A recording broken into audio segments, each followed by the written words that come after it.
How fun is touring for you? It's nothing like it. It's kind of like being in a snow globe, like being shooken up.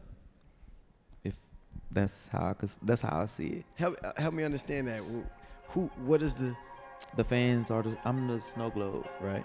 And the fans are shaking you.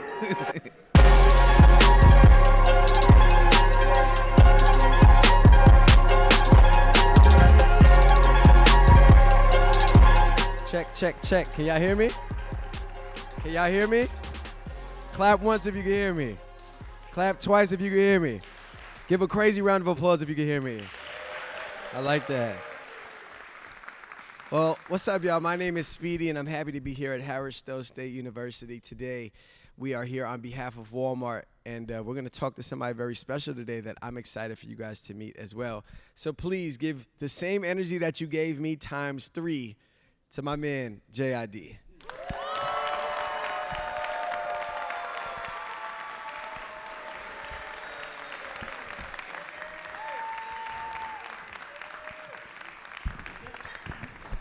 Man, J.I.D., what's up? I think there's a microphone on there. How you feeling? What's up, bro? How y'all doing? What's good?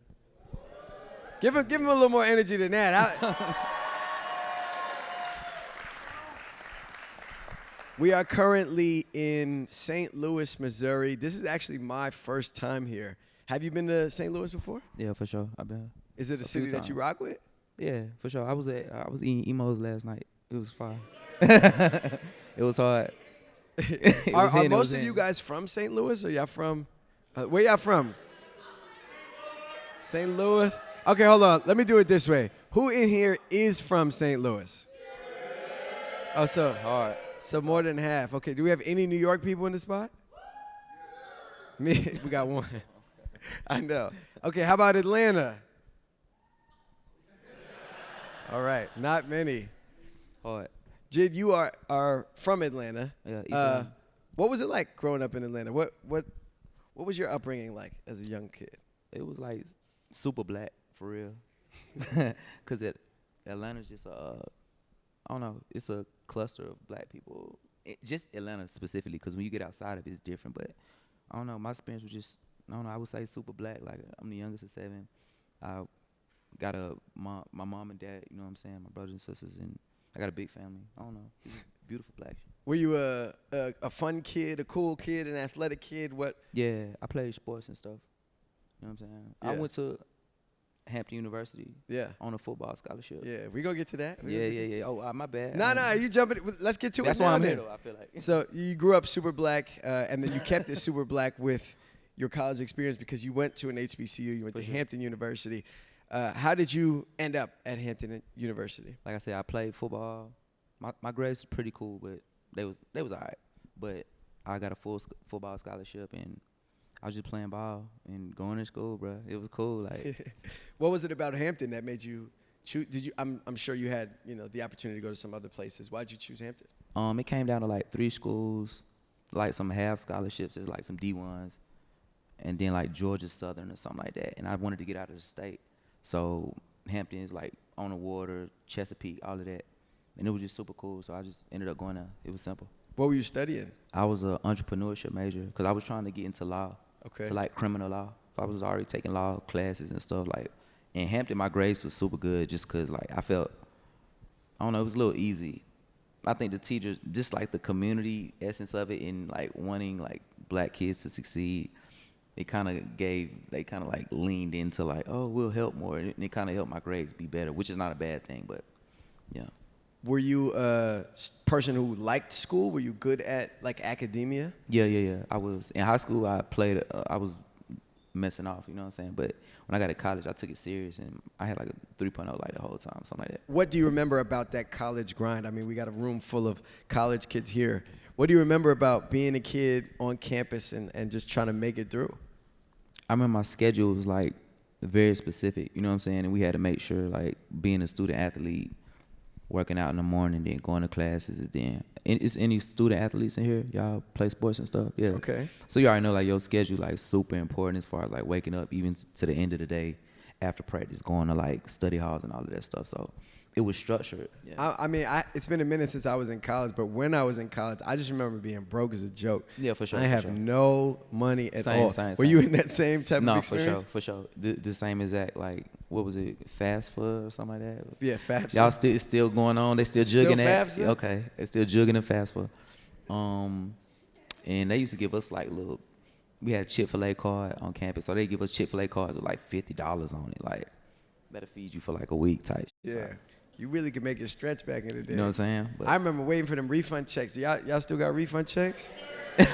When that refund check hit, I be feeling like I'm Bill Gates for like a week, you know?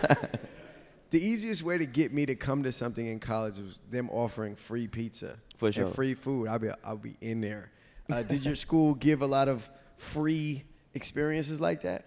I was on full scholarship, so the school was So free. everything was Everything free. was free for the most part. But I don't remember too much. I might have CTE a little bit. I didn't mean I to don't laugh know, at that. just off the football. Like I didn't mean to laugh I at don't that. remember I'm too sorry. much like in the time period because I was just like tackling and running and going to class. It was just a crazy whatever. How did being an athlete shape you, do you think, in your formative years? You know, there are a lot of things to learn about being an athlete, being on a team. What do you remember about, you know, molding yourself as an athlete? Being that I played football like my whole life, that kind of like put the mindset of like hard work beat talent when talent doesn't work hard, and I kind of let it transition over into my career now.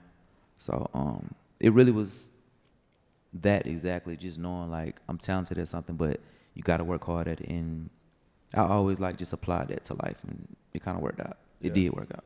Yeah, it definitely worked out. Now For we're sure, for sitting sure. on stage together. All right, I that's all right. think there's a moment in most successful people's lives when like preparation meets opportunity in some capacity, and you kind of have to strike when that happens. When was a moment that you felt like, you know, you being prepared for an opportunity kind of paid off? Just when I got signed, you know what I'm saying? When you get signed to a label, it's a lot expected of you. And being like, I didn't come in the game like the hottest. It's always been like building blocks for my whole career. Yeah. Even Even like touring and just like albums and stuff like that. But everything has been like a step up. So just really being prepared for the moment. And I don't know, I've always been like a writer. Like I said in school and stuff, I had a good memory for things. Like that's what helped me get through it, just memorizing things. So translating that over to writing my own things and even being a writer and producer and all that stuff, it kind of like made it a full circle thing, Yeah. I would say. What do you remember about getting those first tastes of success? Like the first couple moments, maybe as a college kid or even post-college, you know, just starting to feel like, oh, wait a second, this is like my first bit of momentum building. I would say like in college, you said in college or after. So in college, I feel like I made the dean's list maybe like my second semester of my freshman year. And that was like cool, you know what I'm saying? Like I always thought like good grades was fine. Like in high school, it was like, oh, you failed this? And I'd be like lying, like, yeah, I failed it too. That was hard. But in real life, like I always thought like, I kind of knew like I wasn't gonna go to like the NFL. I knew my brain would take me farther than my physical body could. So like being prepared for stuff like that and just knowing myself kind of opened up doors for me. So like the dean's list and stuff like that. And then after college, I would say like my first like sold out show or something like that. Even if it was like 250 or 500 people, that's and you seeing them people sing these words and stuff. It kind of like, oh, I'm stepping in the right direction. Yeah. Stuff like that. We got any Dean's List people in the building today? Yeah, let's go Dean's List. Okay. Yeah. We got any people failing in the building today? Let's do it. Yeah. Okay, if you are in here Don't failing, cap. Somebody fail in one class. Like, if you're failing, you should probably leave. Go to office hours.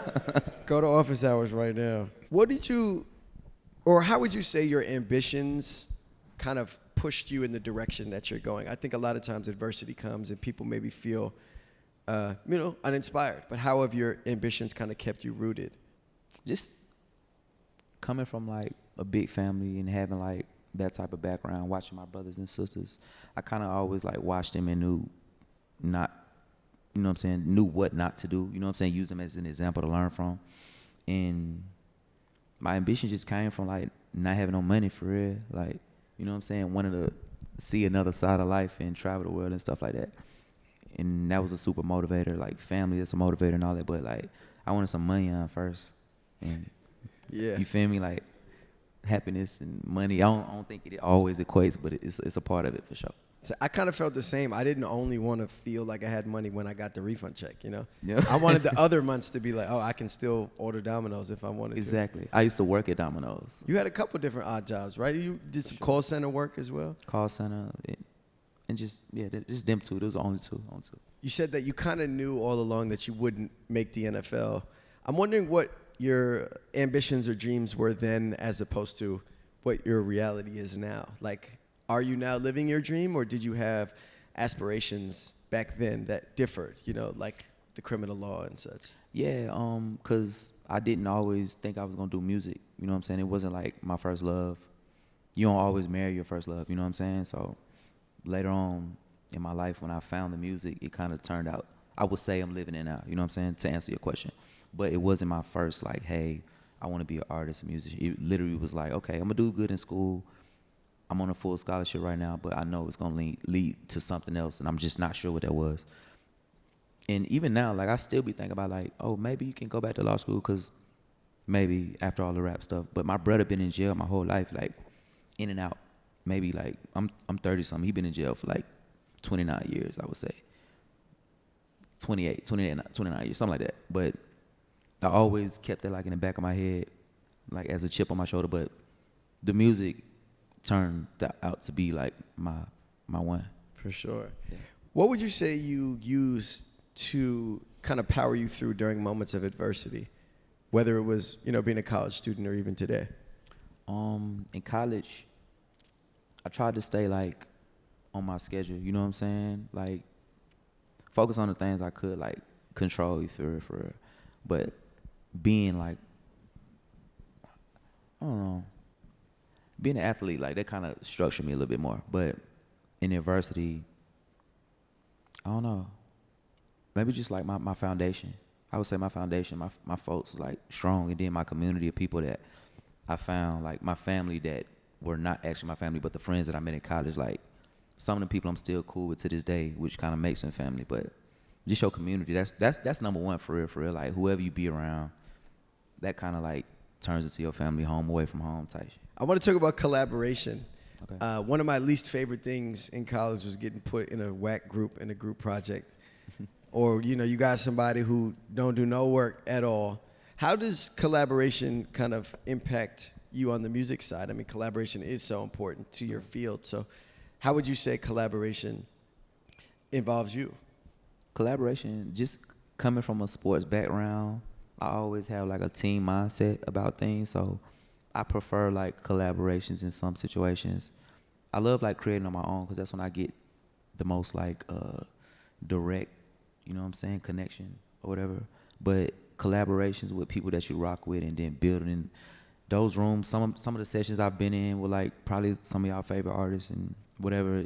It'd be like the most, all right, boom. I was in a session with Thug when he made, boom. I was in a session with Thug when he made Hot, and him and Gunna, hot, dun, dun, dun. Everything Liddy, Everything loving this this hot. Bro, I was sitting in the room, like, Thug was where he was at. He was next to the engineer, Gunna was next to him, and I'm just watching them work, and we just, you know, there's stuff going on out of the background, but it was just like the energy, the atmosphere, everything about it was like magical, you know what I'm saying? And stuff like that, those collaborative moments, and then it turned into the song that it turned into with him like asking me like, hey, you like this part? You know the little mumbling part? He's like, I was like, bro, keep it, it's hard, bro. I was a part of that, you know what I'm saying? And stuff like that, that's a memory that I could tell anybody, you know what I'm saying? Even telling y'all right here, I feel like super cool, like that was hard. But yeah, collaboration in music is one of the most beautiful things if it's done right, and if you're working with like the right people, like, or whatever your morals is, you know what I'm saying? Not just like working with people because they're hot, but just like people that you really like care about their opinion and love their work and whatever they contribute. That's a dope story. Would you say that is your favorite studio memory? Do you have a memory that sticks with you? It's definitely top 5. Give us that one. What's that number one? I don't know if it's appropriate. But Okay, give us number 2. It ain't too Let's skip crazy, down to but number it's 2. just it's just a lot of riffraff that just went through my Let's head. go to when I number think 2. about it. What's the number 2? All right, let's go to number 3. Wow.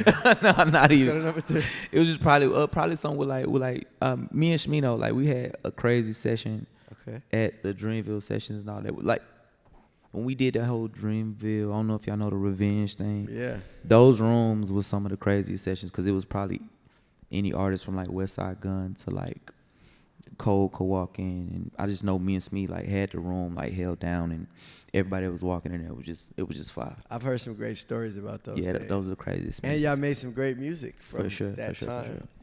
I think inspiration can be found anywhere. You could be walking down the street, something could inspire you, or you could be talking to your grandmother and she could say something that makes you want to use a line. Yeah. Can you talk about how inspiration can be found anywhere, particularly for you? You so funny. Yeah, just so even with my recent album, my grandmother came up with the title because she passed in 2019, but before that, she said something was going on in the world, and she said something along the lines of like God must like ugly because he wouldn't let that happen if he doesn't. And then she said you should name it your album, God Does Like Ugly. And I was like, wow, that's like, it threw me for a loop because the saying like in the South and other places is like he doesn't like it. So when she said does, it kind of threw me for a loop, and I was like, oh, this is a moment like I could really pull from and add it to like my creative experience. And it was just hard. Like Granny was hard for sure.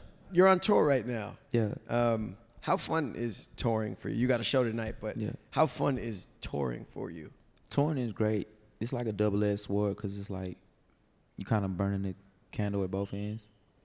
But at the same time, it's like, it's nothing like it. It's kind of like being in a snow globe, like being shooken up. If that's how I see it. Help me understand that. What is the fans are I'm the snow globe, right? and the fans are shaking you. Okay. yeah, You all right? You good? I'm good. It's fun. It's when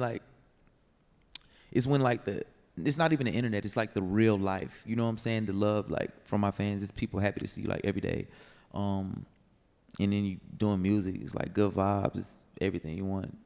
I don't know. And then you waking up in a different city every day, trying different foods, and it's being away is tough. You know what I'm saying? I got a little boy. I got a son, so it's tough. But he was just with me like a few days ago. You know what I'm saying? So I could bring a little bro on the road, and it was lit. Like bro was tearing the bus up. But if you're in a position, like I'm blessed to be in a position to be able to do stuff like that, like bring him on the road. But it's hard, but at the same time, it's a beautiful experience. Like I don't know. Yeah, it's good. Being on tour, it sounds fun, but also kind of exhausting. Yeah, it's taxing because I mean, being a headliner artist, you front these bills. I think this tour maybe $5 million, something like that, and then you make your money back with like asses in seats. I can't cuss. Y'all grown, whatever. You make your money back by putting asses in seats, having people like show up and sell out, and then it's merch, and then it's meet and greets, and it's all type of stuff like the door and all type of little things. And it's fine because I'm employing like my brothers, like I said, people that I went to college, high school with, doing the lights and doing my vocals and all of this stuff. And it's just a whole massive unit just going across the world and touring, bro. It's a lot. It's not easy, but at the same time, it pays off if done right. You know what I'm saying? Would you say it's more lucrative than like a college refund check? You making more For money? sure. For sure, but also a lot of artists lose money on tour to get to the next level. It's an investment. It's an investment, for sure, for sure. I know the tour before this I did with Smino. I don't know if any of y'all saw that tour. We sold out every single show, but we lost money. You know what I'm saying? Just to get to bigger rooms. And it's not a horrible thing because you make it up on other ways, like I said, meet and greets and then the merch. But actual like the tickets and the hard ticket sales, you may lose a little bit of money on that. And that's hard to wrap your mind around as an artist and stuff like that. But if you want to like go to these next levels, you have to. I may be losing a little money on this tour, but I made it back in other different ways, like a brand deal I just did. I'm not gonna tell you with who, but I just did a brand deal, and it kind of like superseded the loss that I was gonna take. Maybe like a quarter, half a million of a loss I was gonna take, and then we had something to help. And now we're here working with Walmart, so things are kind of all Walmart, adding up. go Walmart, yeah. On the Dreamville side, I've heard you say that Cole is maybe one of the realest people you've ever met. Oh, for sure, for sure. Why do you say that? It's just true. You know what I'm saying? Just not even just being in the industry, like just as a human. You know what I'm saying? Even the way we connected was on an organic type situation. And outside of him like signing me and stuff like that, just always been a person I could reach out to and speak to. Not even on a like mentor, big brother, but just like man to man. You know what I'm saying? And that's the hardest thing, because everybody like in this industry, you be like, hey, big bro. Everybody trying big bro, little bro, but it's like, but I don't know y'all like that. So it's like, it's man to man. You feel me? When I'm speaking to any man, whether you like, you got to be like Denzel Washington or like somebody for me to be like, oh, you big dog. Like, Right. You know what I'm saying? But Cole just being genuine and being comfortable in his own skin. That's the most important thing about being in this industry. Like, you got to be able to like look at yourself in the mirror and still like be proud of yourself. It's not, you got to be, like I said, be comfortable in your own skin. Like, and that's how I feel like I've been able to penetrate that, and that's why, you know what I'm saying, things are working out. For sure. But, Is it true that when Dreamville sold, he made sure that everybody was good? yeah. And he didn't have to do that. No. And you know what? They be being like, I don't know if they want me to even like say like, so I don't know the business behind it. I just know what bruh did out of the kindness of his heart, which added to like my whole, oh bruh, you really like a solid individual. You know what I'm saying? In the world of like, in this game of, you know, it's predatory. Yeah. In a sense. We were kind of talking about this backstage, but do we have people who use TikTok in here? JID's song was the anthem behind one of the biggest TikTok trends in a very, very long time. You're welcome, guys. Surround sound, it was a bomb. It caught a crazy wind and then just took off. What does it feel like to be, you know, on the receiving end of such a crazy viral trend like that? Like, how do you remember finding out that it was going viral? It happened. So initially when the song dropped, it did well. Billboard charts, cool, Billboard. But I would say a year after the tour, the song dropped in 2022. We toured 2023. After the tour around like December, it had like a hit, and it was just like a Asian student putting his phone up in the ceiling, kind of like from the video. Because the video, we had an overhead shot like that, and he did it with a bunch of students, and they were just in a circle like dancing and stuff like that. Maybe like a few months later, in South Africa, they started the trend like with the dancing, you know what I'm saying? And when they started twerking, that's when it like caught steam, you know what I'm saying? And it started in the motherland, like the land of the booties, I guess. and it hit, and I don't know, it was just crazy. You can't even really like plan nothing like that, you know what I'm saying? But you just got to be prepared for it, because as soon as it happened, we stood behind it, and you know what I'm saying, pushed it to go on. So like it's like triple platinum or something like that. Is it true that Pharrell told you that song would be a hit? Yeah, Pharrell was like one of the first ones. Like my team, of course, like said all of that, but I went to Pharrell crib. We was working on some music and stuff, and he's like, "Oh, this is about to go." And at the time, I was like, "Oh, appreciate it, Pharrell." Like, but listen to the whole album. Like, but he specified that song, and he hit it right on the head. Well, listen, we are here on behalf of Walmart. I'm wondering, what's your favorite Walmart memory? I think this is probably a Walmart T-shirt right now. Okay. Oh, you got Walmart on right now? Okay. Got on the Walmart. You know, we rocking Walmart today. But yeah, just going and buying foods and shirts and socks and just things that you need for the home. Things of that nature. Those are things that we always buy, and we never, yeah. Y'all know what I'm talking about. Let me share my Walmart experience. Yes, a wholesome one. Let me share my Walmart experience. So where I'm from, there are not any Walmarts. Like I'm born and raised in New York City, okay. And in the boroughs we don't have a Walmart. We have one that's like kind of deep in Queens, borderline Long Island. So I never grew up going to Walmart. When I went to college, there were Walmarts, okay. And I will never forget walking to a Walmart for the first time and being so confused as to how they carry everything. Like, you can buy like a car tire and like bananas in the same store. Fire. I just couldn't believe it. Like, you down the fruit aisle and then you hit the end cap and then there's like socks and sneakers. It's like, how do you, the cart, when you pull up to the cashier, it's like you could have been at 10 different stores, but instead you just in one. It's a crazy experience. Or you're getting changed in the back. Yeah. It's wild. And then I had the pleasure of going to what I think they call Super Walmart. Okay. Yeah. I know Bro, what you mean. I was in I think it was in Kentucky. They had a barber shop in there.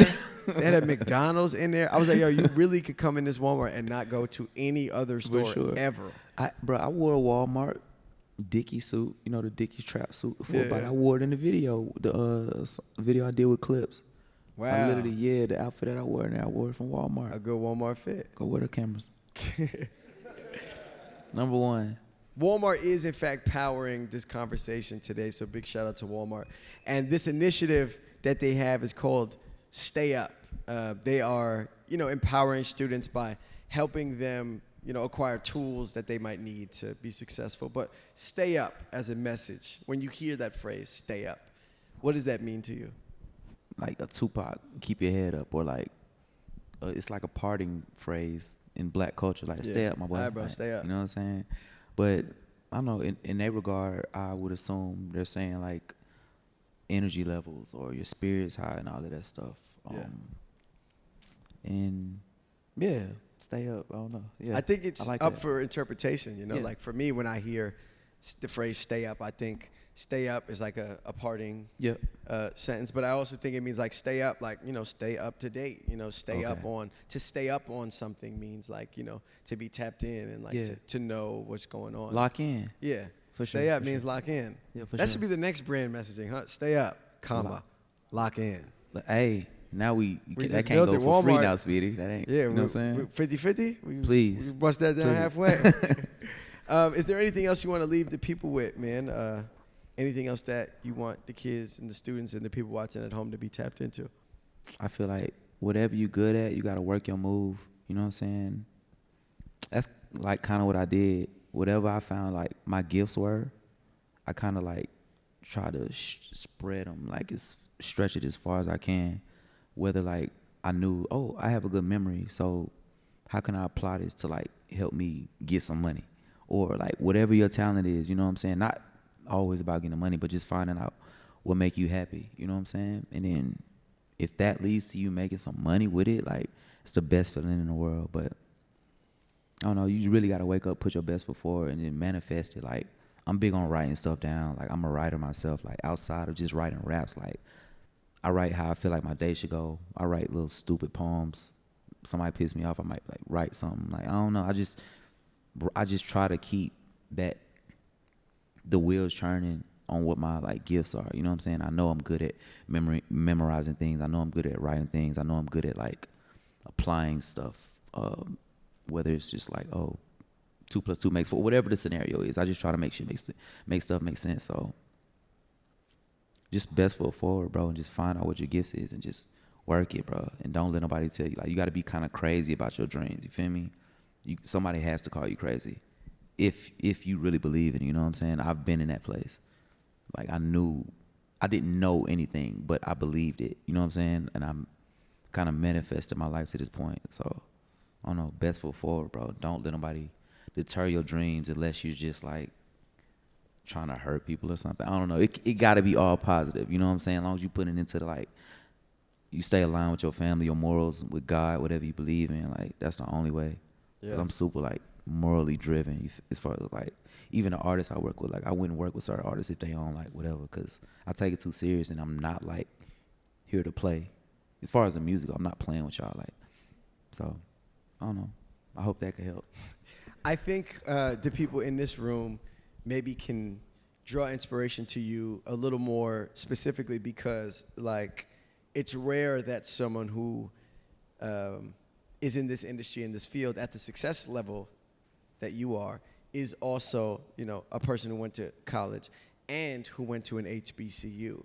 And so for these HBCU students, how would you inspire them on that tip, like as a person who attended a school like your own and the school that they were attending? I don't know, my story in itself, I feel like it's kind of inspiring to me.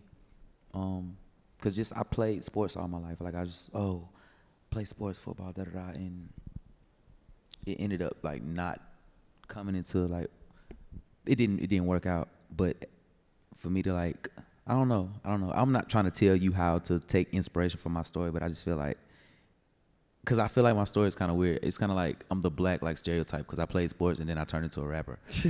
That's why I gotta go. I gotta go to law school so I could put like some you know what I'm saying, make it a little softer because it's just like this is like a dream. Like Yeah. I'm You literally sorry, did both of them. Like I really enjoy being at HBCU though because it's like I said, I grew up in a black city, so my whole experience, my whole life outside of being an artist has been just us. You know what I'm saying? Like the whole experience. Now it's like 85% of my fans are white, so I be like, but when it's like us, it's a whole different thing. You know what I'm saying? yeah. Look how beautiful this room is, though. It's amazing. It's a amazing for beautiful sure. room. For It's sure. a beautiful room. Y'all All should right. come to the show. It might be sold out though.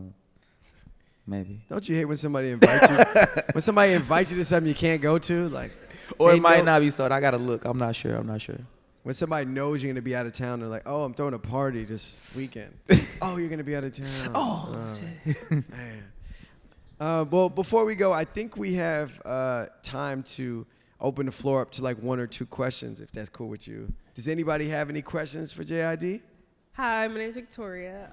I heard you mention you were a poet earlier. As far as your writing's concerned, I'm a poet too. But I just wanted to know if you could tell us a little bit about your writing process, like what that kind of looks for you. And I know some people don't like to tell their process, but Yeah. just talk about that, like poetry and what that meant to you. You said poetry, right? Yeah. Yeah. My writing process is like, I feel like I write as early as I wake up. It be like on a streamline. I feel like it come like a streamline from my dreams because I be dreaming a lot. So, as early as I could get up, and I got like certain traditions. Maybe, you know what I'm saying? Or I might like,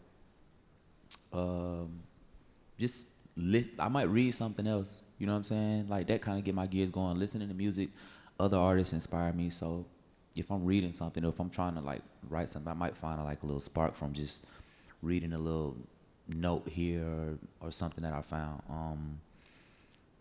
With music, it just depends because it's just like maybe the beat draws the inspiration or maybe I had something written already. Or sometimes it just happen at the same time.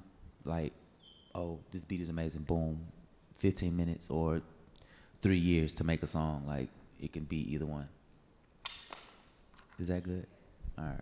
What is the biggest risk you had to take to get to where you are? Because I feel like you could take a risk and like literally be laying it all on the line, but you laying it all on the line For the wrong risk? and you really trying to make sure that you get that back. Yeah. But what is the biggest risk that you've had to take and how did it pay off for you? Biggest risk was really just putting myself out there and like the fear of like, you know what I'm saying, not being afraid of putting yourself out there as an artist, you know what I'm saying? I know a lot of people say, oh, I'm this, like actually doing that and leaning all the way into it, like regardless of the conversation. So like when I came back home, parents was like, oh, you got kicked out of school, you on full scholarship. I said, yeah, I'm gonna be a rapper now. They was like, okay, cool, get the hell out. You know what I'm saying? That's how my situation turned. And then that took me to moving with Earth Gang, my friends. They was living together at the time, sleeping on their couch for 3-4 years. But in them 3-4 years, every day I'm waking up and like I said, I'm writing and then I'm going to Domino's to deliver at night on the west side, but I'm from the east side of Atlanta. So I'm like, I'm delivering on the west side so nobody from the east side will know that I'm a delivery man. They got kicked out of college. You feel me? But at the same time, like, I was embarrassed to do it, but I wasn't afraid because those $23 checks led to like, oh, let me get an hour in the studio for $20. You know what I'm saying? And I did that for 3 years straight. They call it the 10,000 hour rule or whatever. But I kind of been keeping that rule alive for my whole career. So anytime that I get up, I'm writing, I'm putting that gift, those wheels, I'm getting them churning, you know what I'm saying, putting that in motion. So me put myself out there, not being afraid to boom, I'm gonna do what I have to do for my dream. I'm gonna get this job at a call center, or I'm gonna go work at Domino's for 2, 3, 4, 5 months, however long, so I can keep recording this album. You know what I'm saying? And that paid for not the first album, but it paid for the stuff that I was doing before that led to me getting signed. Literally, Domino's paid for like the rest of my life. You feel me? Because I'm straight for real, and I'm coming from the same seat y'all sitting in right now. So that part of it, not being afraid of rejection and people calling you whatever. You know what I'm saying? It's got to be like that fearless, unwavering self-doubt. That part. First and foremost, I think you the best MC of this generation. All right, let's talk about it now. With Come that- on, bro. Make some noise Let's talk for about it. that. Let's talk about it. Come on, bro. For sure. Appreciate you, brother.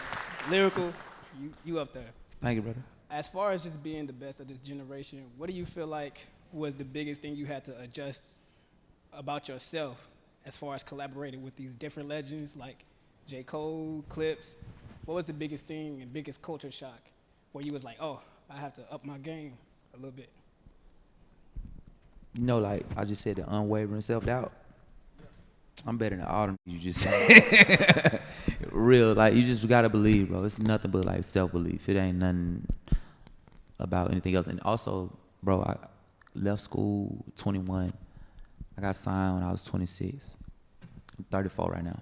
But in real time, like with me saying that, I came into the game like with my mind already there. Like I was a grown man, you know what I'm saying? I didn't come into it like believing in magic and the Tooth Fairy and Santa Claus. I was like, oh no, these are humans. I just gotta work my move, you know what I'm saying? I've been doing that, and it led me to just like a good position, you feel me? Like, yeah, that part down, for sure. Right here.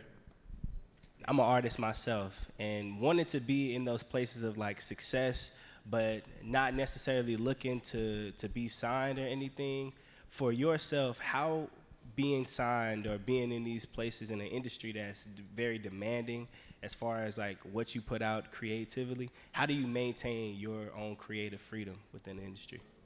I signed to, so Cole was under Interscope, which is Dreamville is a subsidiary of Interscope, you feel me? It's like a subgenre, like a label. Like that's the umbrella. Dreamville is like the little asterisk down.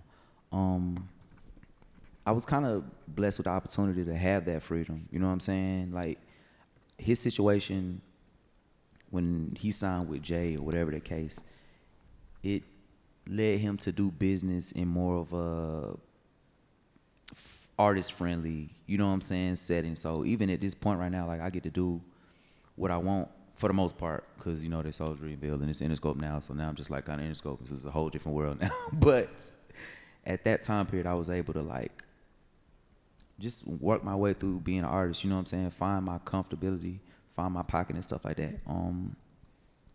And like I said, in the predatory industry, even now, like not having the same, you know what I'm saying, covering it is showing me the other side of it. So I'll probably be able to give you a better answer as time goes on, you feel me? Because I'm in a whole different situation.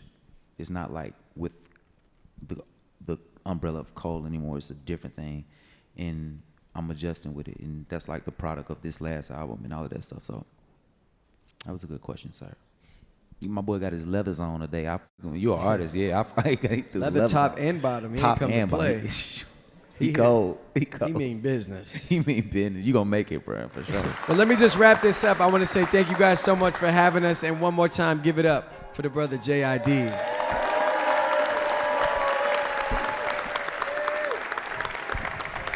Thank y'all.